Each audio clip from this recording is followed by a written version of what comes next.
fungi are diverse, beautiful, and essential for the maintenance of our ecosystem, from the vibrant colors of the wild mushrooms to the tasty toppings on our pizzas. Fungi are everywhere.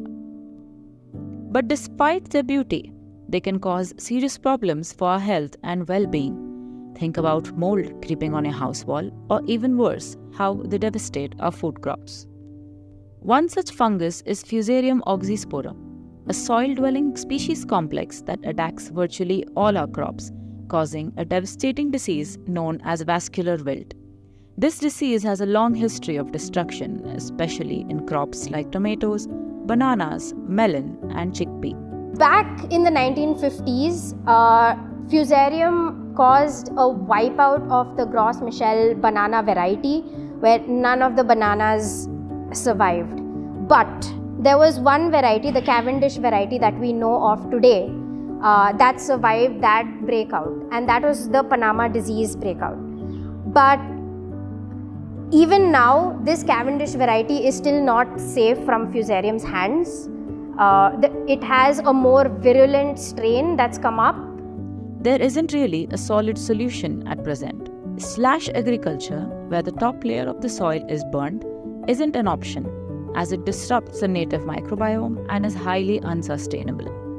Moreover, fungi such as Fusarium produce thick-walled resilient spores that can survive extreme conditions and stay in the soil for a longer period of time. So, what is the solution? At NCBS, Dr. Amey Redkar and his team are exploring genetic as well as biocontrol strategies to fight against this devastating fungal pathogen. What we want to do is that we want to understand what is going on between this Fusarium and banana interaction, find out what are the tools that Fusarium uses, and also what kind of plant proteins do the Fusarium proteins interact with to sort of establish a compatibility with its host. By studying the root microbiome and plant fungal interaction crosstalk, they are trying to understand how to effectively manage vascular wilts. They study root microbial interactions from different perspectives. A lot happens in the root of a plant. The root does not exist by itself. It exists with other bacteria, other fungi. Some of them are beneficial, some of them are harmful. But the plant has to associate with the ones which are beneficial, but at the same time keep away from those who could be harmful, such as Fusarium oxysporum that we work with. Amey describes the root-soil interface as a house party. Imagine the plant's roots as a house, with each cellular compartment of the root being a room. The vasculature can be considered as the kitchen, strictly for members and off-limits for the guests and visitors, that is, the opportunistic pathogens. But fungi can switch from being the fun guys to becoming harmful pathogens.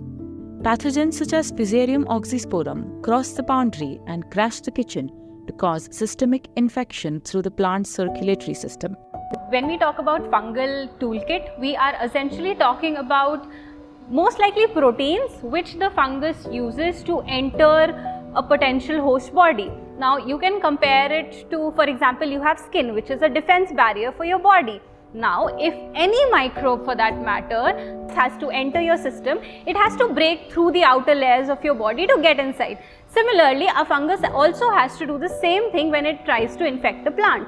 For that to happen, it needs proteins or enzymes or workhorses which can actually go ahead and attack the plant body. Those proteins in our jargon we would call effector proteins, but they are really very simple molecules which just go ahead, attack and break down the plant body as much as they can. Now, an interesting phenomena in the field is that there is a very close cousin of the pathogenic Fusarium, which is actually not pathogenic, which is actually helpful for the plant.